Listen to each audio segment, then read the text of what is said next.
हेडलाईन्सचे प्रायोजक आहे NBC bearings, लांब पळण्यासाठी।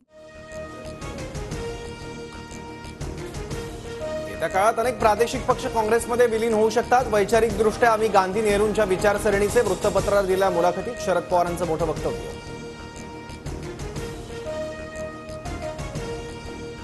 समविचारी पक्षांसोबत काम करण्यास ठाकरेही सकारात्मक, त्यांची विचारसरणी आमच्यासारखीच। शरद पवारांच्या वक्तव्यानं महाराष्ट्राच्या राजकारणात खळबळ।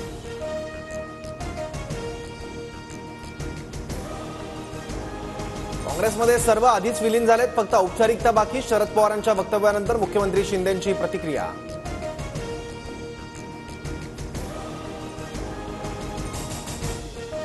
पक्ष चालवणं शक्य नाही, पवारांना कळालं असेल, त्यामुळे लोकसभेनंतर पवार गट काँग्रेसमध्ये विलीन करण्याबाबत पवारांचे संकेत। फडणवीसांचं विधान।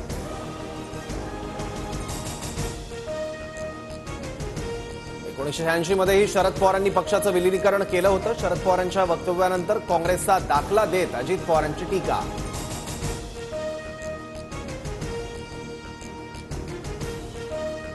पवारांनी वृत्तपत्राला मुलाखत दिली तेव्हा मी तिथे होतो। लोकसभेच्या निकालानंतर बऱ्याच गोष्टी स्पष्ट होतील। पवार जो निर्णय घेतील तो महत्त्वाचा असेल। पृथ्वीराज चव्हाणांची प्रतिक्रिया।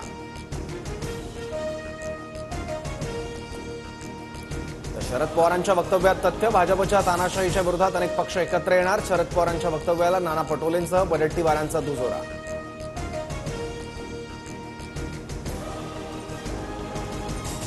जून 2022 मध्ये अयोध्येत शिंदेंनी मोदींसोबत सत्तेत जाण्यासाठी विनंती केली होती। तुरुंगात जाण्याचं वय राहिलं नाही असं शिंदे म्हणाले होते। संजय राऊतांचा गौप्यस्फोट।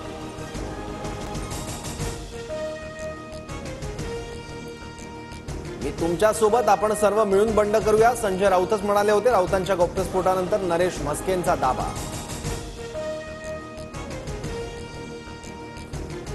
शिंदे 2013 मध्ये 4 आमदारांसह काँग्रेसमध्ये जाणार होते। आमदारांनी माघार घेतल्यानं शिंदेंचं बंड फसलं। राजन विचारेंचा मोठा दावा।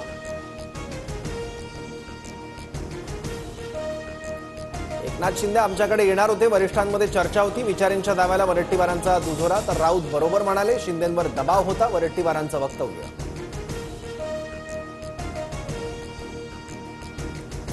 उन्हाची तीव्रता वाढलेली असतानाही पवारांना सभांसाठी नेतात। एखादी सभा घ्या आणि आराम करा असं कोणीही म्हणत नाही। अजित पवारांची टीका।